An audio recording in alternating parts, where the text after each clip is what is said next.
another episode of Bonaventure Sports Insider. I'm Brigid O'Dwyer. And I'm Robin Stone. And in today's episode, we're going to take a look at the Bonaventure basketball team and cross-country team to see how they're doing, and an all-new segment of Calkins Corner. Barb Cuesta has more experience under her belt than just sports administration. She's an accomplished former college lacrosse player and an NCAA champion for Temple. Safe to say, Cuesta understands being a female student and athlete in a changing media environment. I'm a product of Title IX. So I was born before Title IX was enacted in 1972, but when I was in college in the mid-'80s was when things really started to ramp up and women's athletics were starting to be treated more equally. And like I was getting the free sneakers. I got the workout gear. I was at a university that embraced Title IX and supporting the equality of women and men's athletics. So I could see that based on the program that I was at. I think if I was at a different program, a different university that wasn't as committed to that and didn't have the success that I was fortunate to be involved with, I'm not sure I'd believe that. But back then, yeah, I could see us continue to do more based on the experience that I had.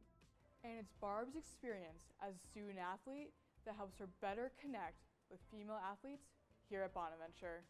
So the experience I had in college as an athlete at Temple University back in the 80s really drove me to want to give the same experience back to those who I work with.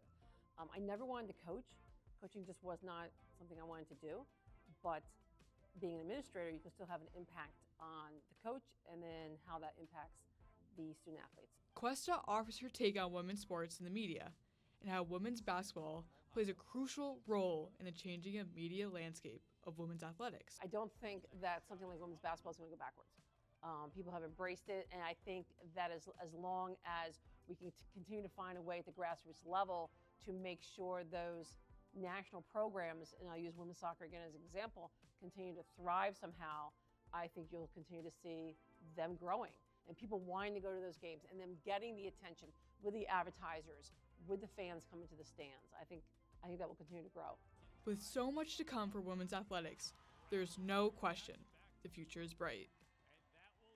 Now let's join BSI's very own Allie Elkins and take a closer look at both teams. The St. Bonaventure men's and women's basketball teams look almost completely different this season. The men's squad features 10 new players, while the women's team features 9. And while we've only gotten a glimpse at what these teams have to offer this season, let's take a look at how they've done so far. We'll start with the men's team, who kicked off the regular season with a win, beating Cal State Northridge in the Riley Center 70-56. Senior guard Chance Moore led the Bonnies with 18 points in the victory, but Bonaventure struggled from the arc, shooting 32 threes and only making 7. The Bonnies hit the road after that to face Canisius, where Chance Moore dominated in the scoring column once again, this time with a stunning 27 points. The Bonnies had some difficulties from the three-point line once again, making 5 of their 19 three-point attempts. St. Bonaventure still pulled out the win, 87-78 over the Golden Griffins. Bonaventure then continued their win streak with a 74-65 win at Florida Gulf Coast University last Wednesday. And you guessed it, Chance Moore strikes again with an 18-point game to lead the Bonnies in scoring for the 3rd game in a row. Bonaventure found its rhythm from 3 for the first time this season, shooting just over 38% from behind the arc in the road victory. Now we'll move on to the women's team, where head coach Jim Crowley just entered his 2nd season back with the Bonnies. Senior returner Isabella Middleton carried Bonaventure in their first regular season game against Binghamton, scoring 19 points in the home victory. Freshman Mackenzie Pettinelli made her Division I debut by scoring 14 points in the win as well. Bonaventure pulled out the victory, defeating the Bearcats 82-61 and shooting 58% from the field. But the women struggled against Youngstown State last Tuesday. Grad student standout Danny Haskell's 24-point performance wasn't enough to keep the Bonnies afloat against the Penguins. Bonaventure kept the game close in the second half, but Youngstown ended up pulling out the win 60-52, leaving the Bonnies with a record of 1-1. Both teams play Saturday.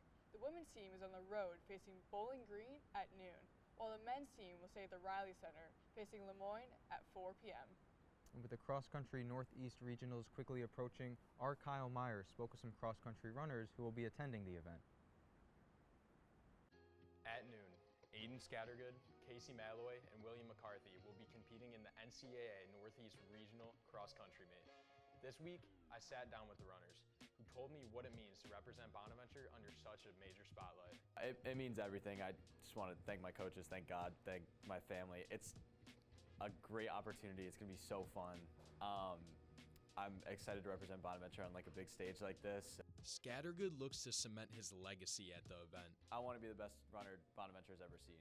So, there's just I like being different. I like giving my all, and I don't feel satisfied unless I feel like I left it all out there. So For McCarthy, competing today means making a name for Bonaventure. Not many people have heard of us. It's awesome that we're going to be able to toe up on the line and wear that jersey next to big schools such as, Harvard and Syracuse. The Bonnies found success after changing their training style this season. My coaches, Coach Mack and Coach Lonzi, they sort of switched up training a little this year. Last year we tapered a lot earlier, and this year we sort of switched it up, kept the mileage high throughout the season, and I feel like that's really helped going forward. McCarthy knows his team is building something special. To come to a small school and try to break into this scene is just a huge deal for us, and we're working on it, and we're getting there, and I'm just really excited to be a part of it and help this team grow. 3 runners hoping to rewrite the history books and put Bonaventure on the map. The NCAA Northeast Regionals will be held at Hopkins State Fairgrounds in New Hampshire. The Bonnies will run at noon. And now we're going to send it over to Aiden Calkins to talk about all things Bonaventure hockey. Take it away, Aiden. Hello, everybody. Welcome to Calkins Corner. I'm Aiden Calkins, and let's take a look at this weekend's scoring recap. The Bonnies played Binghamton last Friday. The Bonnies lost 6-4 as Miles Brown recorded 2 points. The Bonnies closed out the weekend on Sunday against Cornell. The Bonnies rebounded, shutting out Cornell 4-0. Tyler Kirk recorded a shutout, and Samuel Chakowski scored twice. Now, let's take a look at hockey captain Owen Hughes and what it means to him to be a leader and his experience of being an All-American last year. Owen Hughes is a centerman for St. Bonaventure's D1 hockey team. Hughes has 15 points through the first 9 games this year. The junior centerman gained captaincy as a sophomore. It was definitely an honor. It's a very good look for me, and especially this being such a good program now. Like, it's definitely important for me, and it's a good look, obviously. So yeah.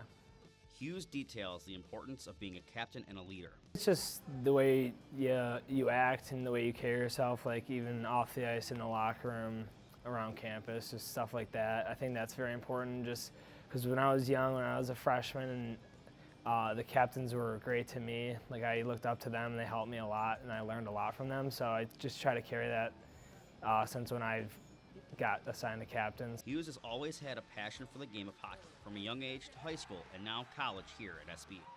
I would say in high school, well, even since I was young, I've always loved it. And then just growing up, I kept playing, got better. High school was a blast for me, and then I didn't really want to try anything super serious, like NCAA-wise, so I think this was a perfect fit for me. Like, this is very serious hockey, but it's not over the top. Hughes became a first-team All-American last year for the Bonnies, and he details his experience. It was great. I mean, obviously I didn't have expectations going into the season. Obviously, I just want to play the best I can, like, throughout the year, and anything to help the team win. I don't really care about personal goals. Like, obviously I want to do the best I can, but it's really just trying to help the team win. Owen and the Bonnies take on Cornell this Saturday at 7:30. Thanks, Aiden. Be sure to follow us on Instagram and TikTok and subscribe to our YouTube for more Bona Sports updates. Thanks again for watching Bonaventure Sports Insider. I'm Robin Stone. And I'm Brigid O'Dwyer, and we'll see you next time. What do you think about the allegations that Mark Schmidt eats mozzarella sticks for dinner 5 days a week? I mean, it checks out. Being a coach that he is, I think there's a lot of foods. Like, if you had said, like, he eats, like, vegetables, like 5 days a week, it's like, okay, whatever, But, like, mozzarella sticks, I think that's, like, yeah, that's a really good, like, that checks out as to why he wins so much. And it's, like, 5 days a week. I get it. You want to have, like, balance. You don't want to eat, 7 days a week. That cannot be good for your stomach. But then you eat, like, 2 days a week, and it's like, well, now I want more mozzarella sticks. Now what do?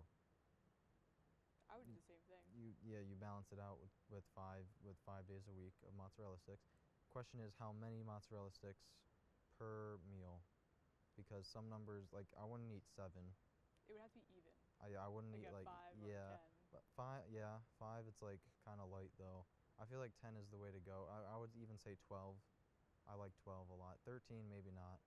12 is Yeah, good. 12 yeah. mozzarella sticks is solid. Yeah, 12.